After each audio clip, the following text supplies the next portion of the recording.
نحمده ونصلي على رسوله الكريم اما بعد فاعوذ بالله من الشیطان الرجیم بسم اللہ الرحمن الرحیم۔ ناقص کے قواعد چل رہے ہیں جی۔ ناقص کلمہ اگر اسم الفاعل کے وزن پر آ جائے تو اس میں کیا تعلیلات ہوتی ہیں؟ تو دال عین واو یعنی ناقص واوی، ناقص یائی اور ناقص واوی جو عین کلمہ مکسور ہو، تو دیکھتے ہیں ہم اگر ان کو اسم الفاعل حالت رفعی میں لیں تو داعون جو ہے رامیون اور رادون، اس میں کیا تعلیل ہوئی؟ ہم نے تنوین کو کھول کر اس نون کے شکل میں لکھ دیا، نون ساکن۔ تنوین اور نون ساکن ایک ہی بات ہے۔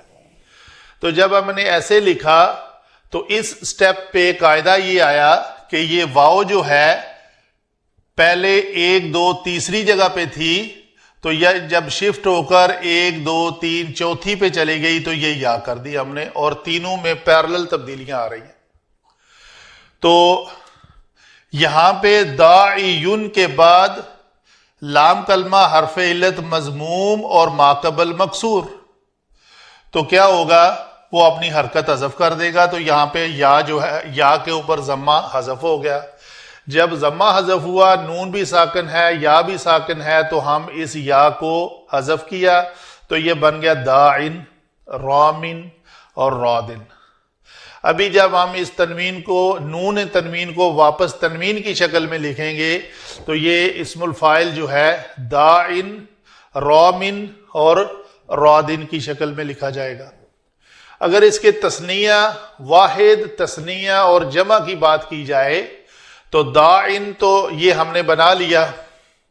جب تثنیہ ہوگا تو تثنیہ میں اس کی یہ جو یہاں پہ داعیون ہے تو اسی طرح یہ شکل بن جائے گی داعیانی، تو کوئی تبدیلی نہیں ہوگی۔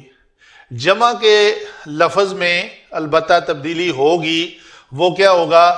داعیون ہو کر داعیون، یہاں پہ لکھ دیتا ہوں میں ایک بار، داعیون۔ یہاں پہ پھر وہی قاعدہ، یا حرف علت مضموم ماقبل مکسور، تو یہ اپنی حرکت جو ہے یہاں پہ ضمہ جب اس کا حذف ہوگا، یہاں پہ یہ ضمہ جو ہے اس کے بعد چونکہ واو، یہاں پہ واو نہیں تھی نا تو ہم نے حرکت کو حذف کیا، یہاں پہ اس کے بعد واو ہے تو ہم حرکت ماقبل کو دیں گے، تو ضمہ جو ہے وہ عین پہ چلا جائے گا، تو یہ لفظ بن گیا۔ آگے یا اور واو ساکن ہے، یا کو گرا دیا تو یہ لفظ بن گیا داعون۔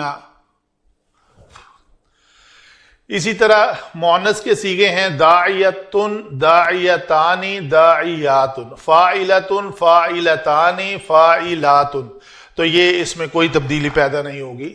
تو یہ ہے اسم الفاعل کا، جب کسی ناقص کلمے سے اسم الفاعل آئے تو اس کے اندر کیا تبدیلی پیدا ہوتی ہے۔ وما علینا الا البلاغ۔